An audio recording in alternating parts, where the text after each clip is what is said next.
ਇਹਦੇ ਵਿੱਚ ਇੱਕ ਮਸਲਾ ਹੈਗਾ ਸੀ ਜੀ। ਇਹਦੇ ਵਿੱਚ ਇਹਦੇ ਜਿਹੜੇ ਨਾ ਵਾਈਬ੍ਰੇਸ਼ਨ ਬਹੁਤ ਜ਼ਿਆਦਾ ਸੀ। ਅੱਛਾ, ਵਾਈਬ੍ਰੇਸ਼ਨ ਜ਼ਿਆਦਾ ਸੀ ਔਰ ਇਹਨਾਂ ਨਾਲ ਕਰੰਕ ਤੋੜਦਾ ਸੀ ਤੇ ਕੰਬਦਾ ਬੜਾ ਸੀ। ਸਲੋ ਰੇਸ ਤੇ ਵੀ ਜ਼ਿਆਦਾ ਸਲੋ ਰੇਸ ਤੇ ਔਰ ਫੁੱਲ ਰੇਸ ਤੇ ਬੇਭਾਈ ਕੰਬਦਾ ਸੀ।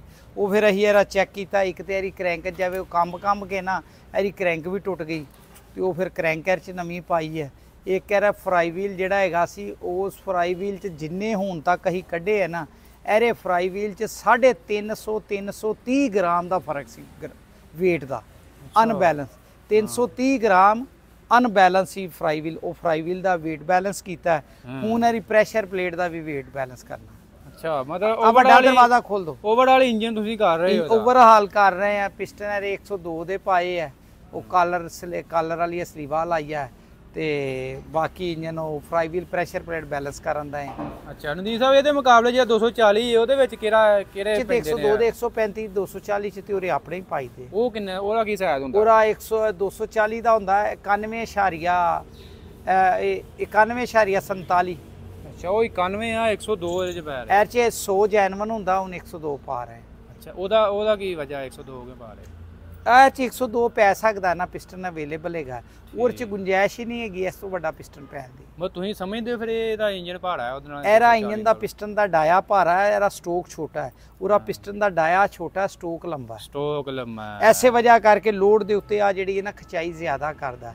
ਮੈਸੀ ਦੀ ਜਿਹੜਾ ਹੈਗਾ ਨਾ ਉਹ ਸਟੋਕ ਤੇ ਉਹ ਜ਼ਿਆਦਾ ਕਰੰਕ ਤੋੜਦਾ। ਇਹਦੀ ਦੇਗੀ ਕਰੰਕ ਵੀ ਚੱਲ ਜਾਂਦੀ ਹੈ, ਉਸ 'ਚ ਦੇਗੀ ਕਰੰਕ ਨਹੀਂ ਚੱਲਦੀ। ਰਣਜੀਤ ਸਾਹਿਬ, ਇਹ ਬੰਦਿਆਂ ਦਾ ਕਹੇ ਤਾਂ ਖਿਆਲ ਹੈ ਕਿ ਫੀਅਟ ਦਾ ਜਿਹੜਾ ਇੰਜਨ ਹੈ ਇਹ ਜ਼ਿਆਦਾ ਦੇਰ ਬਾਅਦ ਚੱਲਦਾ ਹੈ ਮੈਸੀ ਦੇ ਮੁਕਾਬਲੇ। ਤੁਹਾਡੀ ਇਸ ਬਾਰੇ ਕੀ ਰਾਏ? ਹਾਂ, ਫੀਅਟ ਦੇ ਇੰਜਨ ਦੀ ਲਾਈਫ ਜ਼ਿਆਦਾ ਹੈ।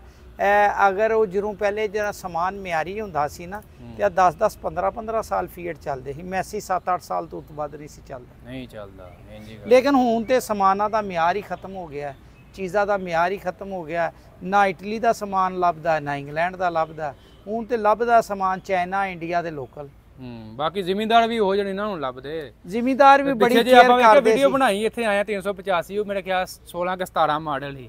ਕਹਿੰਦਾ ਜਦੋਂ ਦਾ ਲਿਆ ਹੁੰਦਾ ਪਿਛਲੇ ਹਿੱਸੇ ਦਾ ਤੇਲ ਚੇਂਜ ਕੀਤਾ। ਬਸ ਸ਼ਹਜ਼ਾਦੇ ਲੋਕ ਐਸੇ ਇੰਜਨ ਤੇ ਕਿੰਨਾ ਖਰਚਾ ਆਇਆ ਜੀ ਉਸ ਤੇ?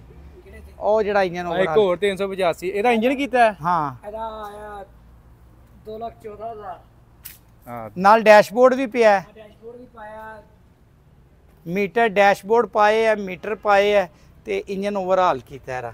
ਅੱਛਾ, ਇਹਦਾ ਓਵਰਆਲ ਇੰਜਨ ਕੀਤਾ 385 ਦਾ। ਹਾਂ, ਆ ਮੇਰਾ ਹਾਲ ਹਾਫਜ਼ਾ। ਇੰਜਨ ਦੇ ਵਿੱਚ ਕਿਹੜੀ ਸ਼ੈ ਪਈ ਹੈ? ਕੋਈ ਸਮਾਨ ਨਹੀਂ ਪਿਆ? ਕੋਈ ਕਰੰਕ ਨੂੰ ਕੋਈ ਇਹ ਉਹ? ਨਹੀਂ, ਇੰਜਨ ਦੇ ਵਿੱਚ ਕਰੰਕ ਵਗੈਰਾ ਨਹੀਂ ਪਈ। ਅਗਰ ਕਰੰਕ ਬਲਾਕ ਜਾਂ ਹੈਡ ਪਏ ਤੇ ਫਿਰ ਤੇ ਖਰਚਾ ਵੱਧ ਜਾਂਦਾ।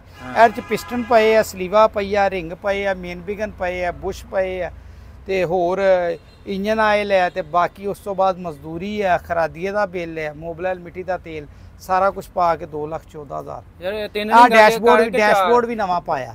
3 ਰਿੰਗਾਂ ਕਿ 4? 4 ਰਿੰਗਾਂ। ਅਈ 4 ਰਿੰਗਾਂ। ਡੈਸ਼ਬੋਰਡ ਕੀ ਨਵਾਂ ਪਾਇਆ? ਆ ਡੈਸ਼ਬੋਰਡ ਪਤਰੀ ਆ, ਸਾਰੀ ਗਲ ਗਈ ਹੋਈ ਸੀ। ਅੱਛਾ, ਗੱਲ ਗਈ ਯਾਰ ਨਵੀਂ ਪੁਰਾਣੀ ਕਿਤੇ ਪਈ ਯਾਰੀ ਡੈਸ਼ਬੋਰਡ ਪਤਰੀ। ਠੀਕ ਹੋ ਗਿਆ।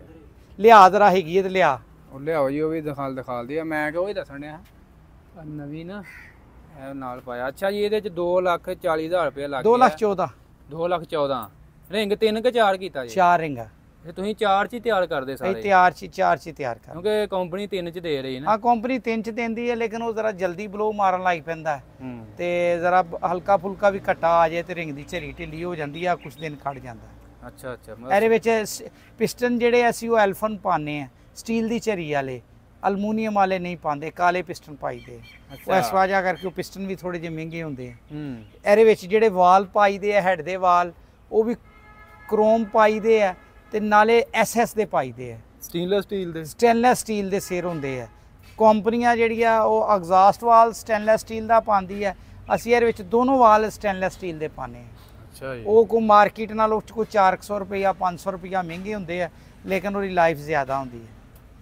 ਹੁਣ ਆ ਕੰਪਨੀ ਦੇ ਮਰਗਾੜੇ ਨੂੰ ਇਹਨੂੰ ਫੜ ਕੇ ਆ ਮਰਗਾੜ ਟੁੱਟ ਕੇ ਹੱਥ 'ਚ ਆ ਜਾਏਗਾ। ਦੇਖੋ ਕਿਹੜਾ ਮਾਡਲ ਹੈ? ਆ 12 ਮਾਡਲ 18 ਮਾਡਲ। ਆ ਦੇਖੋ ਨਾ ਡੈਸ਼ਬੋਰਡ ਦੀ ਏਰੀਆ ਹਾਲਤ ਸੀ। ਇਹ ਨਹੀਂ ਸਭ ਇਹ ਇਹਨੂੰ ਰੰਗ ਰੁੰਗ ਕਰ ਦੇਣਾ? ਉਹ ਨਹੀਂ, ਰੰਗ ਰੁੰਗ ਕੀ ਕਰਨਾ, ਅਸੀਂ ਜੈਨੂਇਨ ਡੈਸ਼ਬੋਰਡ ਹੀ ਪਾ ਦਿੱਤਾ ਪੂਰਾ। ਆ ਰੰਗ ਕਰੀਏ ਨਾ ਡੈਸ਼ਬੋਰਡ ਰੰਗ ਕਰੀਏ ਨਾ ਤੇ ਇਹਦੇ ਤੇ 2,000-2,500 ਰੁਪਇਆ ਲੱਗ ਜਾਂਦਾ ਹੈ। ਅੱਛਾ। ਤੇ ਆ 2000 ਰੁਪਏ ਦਾ 1800 2000 ਦਾ ਡੈਸ਼ਬੋਰਡ ਨਵਾਂ ਮਿਲਤ ਦਾ ਲੱਭ ਜਾਂਦਾ। ਅੱਛਾ 2000 ਦਾ ਡੈਸ਼ਬੋਰਡ ਹੀ ਨਵਾਂ। ਆਹੋ ਤੇ 2 ਦਿਨ ਲਾ 2 ਦਿਹਾੜੀ ਯਾਰ ਦਿਹਾੜੀ ਪੂਰੀ ਪੇਂਟਰ ਦੀ ਲੱਗ ਜਾਂਦੀ ਹੈ ਇਹਨੂੰ ਰੰਗ ਕਰਦੇ ਤੇ ਉਹਦੇ ਨਾਲੋਂ 2000 ਦਾ ਉਹ ਹੀ ਪਾ ਦੋ ਤੇ ਉਹ ਚੰਗਾ। ਦਿਹਾੜੀ ਤੁਸੀਂ ਇਹਦੇ ਤੇ ਲਾ ਛੱਡਦੇ ਹੋ। ਲੱਗ ਜਾਂਦੀ ਹੈ ਜਿਹੜੀ ਮਜਾਈ ਕਰਕੇ 2000 ਤੋਂ ਮਹਿੰਗਾ ਪੈ ਜਾਂਦਾ ਰੰਗ ਕਰਨਾ। ਇਹਨੂੰ ਰੰਗ ਕਰਨਾ ਮਹਿੰਗਾ ਪੈਂਦਾ ਔਰ ਨਵਾਂ ਪਾ। ਵੇਖੋ ਜੋ ਤਾਂ ਤੁਹਾਡੀ ਆਪਣੀ ਤਸੱਲੀ ਨਹੀਂ ਹੋਣੀ ਤੁਸੀਂ ਉਹ ਤਾਂ ਛੱਡਣੀ ਹੀ ਨਹੀਂ ਉਹ ਸ਼ਾਇਦ। ਨਹੀਂ ਉਹ ਫਿਰ ਆ ਦੇਖੋ ਨਾ ਲੇਕਿਨ ਆ ਹੈ ਕਿ ਇਹਦੇ ਵਿੱਚ ਆ ਪਾਊਡਰ ਕੋਟਿਡ ਹੈ। ਪਾਊਡਰ ਕੋਟਿਡ ਹੀ ਜੈਨੂਇਨ ਪਾ ਦਿੱਤਾ 2-3 ਸਾਲ ਆ ਵੀ ਕੱਢ ਜਾਏਗਾ। ਹਾਂ ਬਾਕੀ ਟਰੈਕਟਰ ਦੇ ਹਿਸਾਬ ਨਾਲ ਠੀਕ ਹੈ ਉਹ ਵੀ ਨਾ। ਹਾਂ ਟਰੈਕਟਰ ਦੀ ਕੰਡੀਸ਼ਨ ਦੇ ਹਿਸਾਬ ਨਾਲ ਅਗਰ ਪੇਂਟ ਸ਼ੇਂਟ ਸਾਰਾ ਕਰਨਾ ਹੈ ਤੇ ਹੁਣ ਅਸੀਂ ਕੋਸ਼ਿਸ਼ ਕਰਨੇ ਆ ਵੀ ਨਵਾਂ। ਆ 75 ਨੂੰ ਕੀ ਕੀਤਾ ਅਜੇ? ਆ ਆਇਆ ਸਮੁੰਦਰੀ ਤੋਂ। ਹਾਂ ਇਹਨੂੰ ਤਿਆਰ ਕਰਨਾ ਇਹਨੂੰ ਇੰਜਨ ਓਵਰਹਾਲ ਕਰਨਾ ਤਿਆਰੀ ਮੁਕੰਮਲ ਹੈ। ਤਿਆਰੀ ਮੁਕੰਮਲ ਹੀ ਮੁਕੰਮਲ ਕਹਿ ਕੇ ਪੇਂਟ ਦਾ ਨਹੀਂ ਪੇਂਟ ਦਾ ਤੇ ਵਾਦਾ ਹੀ ਨਹੀਂ ਸੀ ਕੀਤਾ ਮੈਂ। ਮਤਲਬ ਇਹਦਾ ਇੰਜਨ ਹੋਏਗਾ ਤੇ ਇਹ ਹੁਣ ਦੱਸੋ ਇਹ ਕਿੰਨੀ ਦੇਰ ਹੋ ਗਿਆ ਇਹਦਾ ਕਿੰਨਾ ਕੰਮ ਇਹਦਾ ਇੰਜਨ ਹੋ ਰਿਹਾ ਬਸ ਆ ਹੋ ਜਾਏਗਾ 8-10 ਦਿਨ ਚ ਤਿਆਰ। ਤੇ ਫੀਟ ਵਾਲੇ ਬੰਦੇ ਮੈਨੂੰ ਬੜਾ ਮੈਸੇਜ ਕਰਦੇ ਨਦੀਨ ਸਾਹਿਬ ਆਂਦੇ ਅਸੀਂ ਫੀਟ ਸਾਡੇ ਕੋਲ ਫੜਦੇ ਹੀ ਨਹੀਂ ਕੰਮ ਫੜਦੇ ਨਹੀਂ ਇੰਜਨ ਕਰ ਦਿੰਨੇ ਰੰਗ ਵਾਲਾ ਨਹੀਂ ਫੜਦੇ ਪਏ। ਜੇ ਰੰਗ ਕੀ ਮਤਲਬ ਹੈ ਯਾਨੀ ਕਿ ਪੂਰੀ ਗੱਡੀ ਦੀ ਤਿਆਰੀ ਵਾਲਾ ਜਿਵੇਂ ਆ 0 ਮੀਟਰ ਤਿਆਰ ਕਰਨੇ ਆ ਨਾ ਗੱਡੀਆਂ ਨੂੰ ਹਾਂਜੀ ਉਹਦਾ 0 ਮੀਟਰ ਤਿਆਰ ਕਰਨ ਵਾਸਤੇ ਸਾਡੇ ਕੋਲ ਜਿਹੜਾ ਨਾ ਗੱਡੀ ਪੂਰੀ ਤਿਆਰ ਕਰਨੀ ਹੈ ਨਾ ਤੇ ਹਰ ਚੀਜ਼ ਕੇ ਕਾਬਲਾ ਸਾਡੇ ਕੋਲ ਮੌਜੂਦ ਹੋਣਾ ਚਾਹੀਦਾ। ਫੀਟ ਦਾ ਸਾਡੇ ਕੋਲ ਹੈ ਨਹੀਂ ਇਸ ਕਰਕੇ ਉਹਦਾ ਇੰਜਨ ਤੇ ਕਰ ਦਈਦਾ। ਟਾਈਮ ਲਿਆ ਇੰਜਨ ਵਾਸਤੇ ਤੇ ਜਦੋਂ ਆਇਆ ਫਿਰ ਇੰਜਨ ਓਵਰਹਾਲ ਕਰਨਾ ਗੇਅਰ ਕਰਨਾ ਬ੍ਰੇਕ ਕਰਨੀ ਫਰੰਟ ਰਿਮ ਦੋਨੋਂ ਰੰਗ ਕਰਨਾ ਮੁਕੰਮਲ ਸਟੀਅਰਿੰਗ ਜੈਕ ਲੀ ਕੇ ਉਹ ਕੀ ਕਰਨਾ ਲੇਕਿਨ ਮੁਕੰਮਲ ਓਵਰਹਾਲਿੰਗ ਕਰਨਾ ਅਤੇ ਟਾਈਮ ਉਹਨੇ ਲਿਆ ਹੈ ਇੰਜਨ ਵਾਸਤੇ। ਇੰਜਨ ਵਾਸਤੇ ਤੇ ਜਿਵੇਂ ਲੈ ਆਇਆ ਤੇ ਕਹਿੰਦਾ ਜੀ ਮੈਂ ਸਾਰਾ ਹੀ ਕਰਨਾ ਫਿਰ ਹੁਣ ਟਾਈਮ 3-4 ਮਹੀਨੇ ਲੱਗ ਹੀ ਜਾਣੇ। ਉਹ ਹਿਸਾਬ ਡਾਕਟਰ ਕੋ ਗਿਆ ਬਖਾਲ ਲਈ ਤੇ ਅੱਗੋਂ ਆ ਵੀ ਮੈਨੂੰ ਮਸਲਾ ਤੇ ਆ ਵੀ ਮਸਲਾ ਤੇ ਆ ਵੀ ਮਸਲਾ ਹੈ।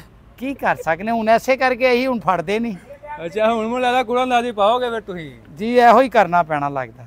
ਅੱਛਾ ਇਹ ਹੁਣ ਹੋਰ ਕਿੰਨਾ ਟਾਈਮ ਲੱਗ ਜਾਣਾ ਇਹਨੂੰ? ਯਾਰ ਤੇ ਲੱਗੇਗਾ ਕੋਈ 10 ਕੁ ਦਿਨ ਲੱਗ ਜਾਣਗੇ। ਰੰਗ ਰੂੰਗ ਤੇ ਨਹੀਂ ਕਰਨਾ? ਨਹੀਂ ਰੰਗ ਰੂੰਗ ਨਹੀਂ ਕਰਨਾ ਸਿਰਫ ਇੰਜਨ ਹੀ ਕਰਨਾ। ਇੰਜਨ ਦੇ ਕੇ ਤੇ ਲਾ ਨਹੀਂ ਦਿੰਦੇ ਲੋਕਾਂ ਨੂੰ ਉਹ ਥੋੜੇ ਕੰਮ ਲਈ ਤੇ ਜਿਵੇਂ ਆਂਦੇ ਲਹਾਉਂਦੇ ਤੇ ਬਹੁਤਾ ਕੰਮ ਲਹਾ ਦਿੰਦੇ ਆ ਫਿਰ ਆ ਵੀ ਕਰ ਦੋ ਆ ਵੀ ਕਰ ਦੋ ਆ ਵੀ ਕਰ ਦੋ ਫਿਰ ਕੀ ਕਰੀਏ ਉਹਨਾਂ ਦਾ। ਓਏ ਆਹ ਤੇ ਏਡੀ ਮੁਸ਼ਕਲ ਵਾਰੀ ਆਉਣੀ ਤੇ ਫਿਰ ਉਹਨਾਂ ਇੱਕੋ ਵਾਰੀ ਕਰਾ ਲਈਏ ਫਿਰ ਜਿਹੜਾ ਕੰਮ ਕਰਾਉਣਾ ਹੈ। ਚੱਲ ਬਾਕੀ ਤੁਸੀਂ ਥੋੜਾ ਜਿਹਾ ਆਪਣਾ ਹੁਣ ਦਾੜਾ ਮਦਾੜ ਵਧਾਓ। ਨਹੀਂ ਐਸੇ ਕਰਕੇ ਤੇ ਐਡ ਨਾਲੋਂ ਨਾਲ ਚਲਾਣੇ ਪਏ ਆ ਨਾ ਕਿ ਸ਼ਾਗਿਰਦ ਦੇਖੋ ਜੀ ਅਗਰ ਕਾਰੀਗਰ ਰੱਖ ਕੇ ਕੰਮ ਨਹੀਂ ਕੀਤਾ ਜਾ ਸਕਦਾ। ਅਗਰ ਮੈਂ ਪੇਂਟ ਕਰਨਾ ਹੈ ਨਾ ਸਾਰੇ ਬੰਦੇ ਮੈਂ ਦਿਹਾੜੀਦਾਰ ਪਾਵਾ ਕਾਰੀਗਰ ਪਾਵਾ ਨਾ ਤੇ ਅੱਗੇ ਮੈਂ ਟਰੈਕਟਰ ਦਾ 2 ਪੇਂਟ ਕੀਤਾ 1 ਲੱਖ ਰੁਪਇਆ ਮੈਂ ਲੈਣਾ ਪੇਂਟ ਦਾ ਤੋ ਟਰੈਕਟਰ ਰੰਗ ਕਰਕੇ ਬੰਦੇ ਦੀਆਂ ਜਿੰਨੀਆਂ ਦਿਹਾੜੀਆਂ ਲੱਗੀਆਂ ਉਹ ਪਾ ਕੇ ਮੈਨੂੰ ਪਿਆ ਟਰੈਕਟਰ 1,27,000 ਰੁਪਏ ਚ।